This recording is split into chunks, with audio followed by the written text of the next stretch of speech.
5 வயதில் உலக சாதனை படைத்த சென்னை சிறுமி நிவிஷா ஸ்ரீ.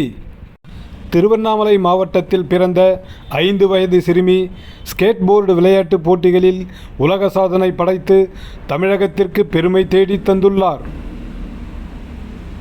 திருவண்ணாமலை மாவட்டத்தைச் சேர்ந்த ஜெகதீஷ்குமார் நீலாம்பரி தம்பதியினர் தற்போது சென்னை பெரும்பாக்கத்தில் வசித்து வருகின்றனர். இவர்களின் 5 வயது மகள் நிவிஷா ஸ்ரீ பெரும்பாக்கம் கிருதசலா பள்ளியில் துவக்க கல்வி பயின்று வருகிறார். 5 வயது கொண்ட சிறுமி நிவிஷா ஸ்ரீ ஸ்கேட் போர்டு விளையாட்டுப் போட்டிகளில் வெற்றிகள் பெற்று சாதனை படைத்துள்ளார்.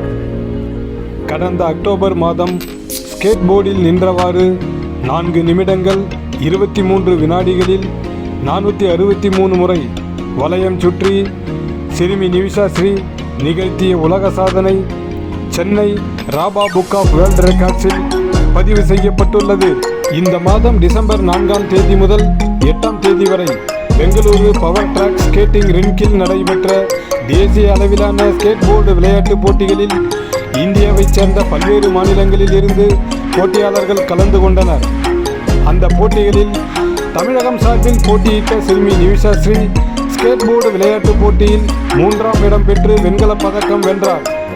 கேரளாவைச் சேர்ந்த சிறுமி முதலிடம் பெற்று தங்கப்பதக்கமும், டெல்லியைச் சேர்ந்த சிறுமி 2ஆம் இடம் பெற்று வெள்ளிப் பதக்கமும் பெற்றனர். தேசிய அளவில் 3ஆம் இடம் பிடித்த சிறுமி நிவிஷா ஸ்ரீயை கர்நாடக மாநில உயர்கல்வித்துறை அமைச்சர் MC சுதாகர் பாராட்டி வாழ்த்து தெரிவித்தார். அதைத் தொடர்ந்து டிசம்பர் 22ஆம் தேதி ஞாயிறன்று சென்னை மடிப்பாக்கத்தில் உள்ள ராமானுஜர் அரங்கில் உலக சாதனை படைத்தவர்களுக்கு சான்று வழங்கும் நிகழ்ச்சி நடைபெற்றது. நிகழ்ச்சியில் உலக சாதனை படைத்த சிறுமி நிவிஷா ஸ்ரீக்கு ராபா புக் ஆஃப் வேர்ல்ட் ரெக்கார்ட்ஸின் நிறுவனர் சேவாரத்னா ராமானுஜம் பிரசன்னா, மேலாளர் ஜனார்தனன் ஆகியோர் உலக சாதனை நிகழ்த்தியதற்கான சான்றையும் பதக்கத்தையும் வழங்கி பாராட்டினர். 5 வயதில் உலக சாதனை நிகழ்த்திய சிறுமி நிவிஷா ஸ்ரீ மேலும் பல சாதனைகள் படைத்து தமிழகத்திற்கு பெருமை ஏற்படுத்த வேண்டுமென நிகழ்ச்சிக்கு வந்திருந்த பார்வையாளர்கள் வாழ்த்து தெரிவித்தனர்.